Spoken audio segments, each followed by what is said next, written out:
What is Stockholm Syndrome? Is it the same as trauma bonding? I'm a forensic psychology student. Let's talk about it. Stockholm Syndrome is when a victim starts to gain positive feelings such as sympathy, empathy, compassion, or a need to protect their captor or abuser. Stockholm Syndrome is not a psychological diagnosis, and it is a more extreme version of trauma bonding. Stockholm Syndrome is more used to explain hostage situations, while trauma bonding is more loosely termed for any situation where a victim starts to empathize with their abuser. The term Stockholm Syndrome was first coined in 1973 by criminologist Nils Bejerot, if I'm saying that correctly, after a bank robbery in Stockholm, Sweden. In August of 1973, 4 employees at the Sveriges Credit Bank, if I'm saying that right again, were held hostage in the vault for 6 days. During these 6 days, they started to form positive relationships with their captors. Some even went on to help pay their lawyer fees when they were released.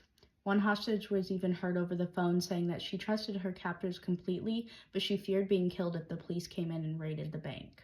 Stockholm Syndrome is an emotional response, and the victims start to gain those positive feelings towards their captors, and they can even start to gain negative feelings towards police or people who are trying to help them. There's no definitive cause of Stockholm Syndrome, but it is deeply rooted in survival instincts.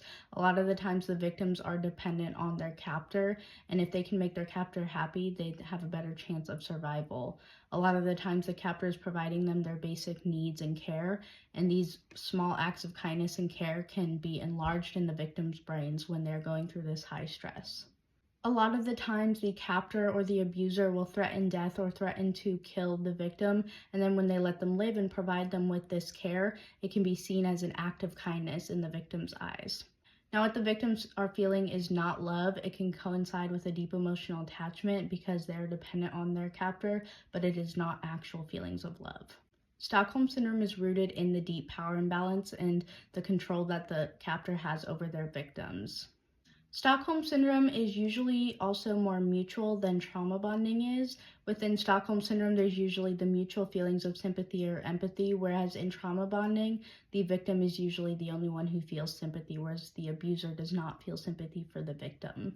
Some examples of Stockholm Syndrome are the case of Patricia Hearst, who was kidnapped in 1974 and then went on to assist her kidnappers in a bank robbery. Mary McElroy, who was kidnapped in 1933, publicly sympathized with her captors after she was released and said that she was well cared for during her captivity. Natasha Kampusch, if I'm saying that correctly, who was kidnapped in 1998 at the age of 10, wept when she found out that her captor had jumped in front of a train to kill himself, and she even carried a photo of him in her wallet years after she was released. So Stockholm Syndrome and trauma bonding are not the same term, but they are very similar.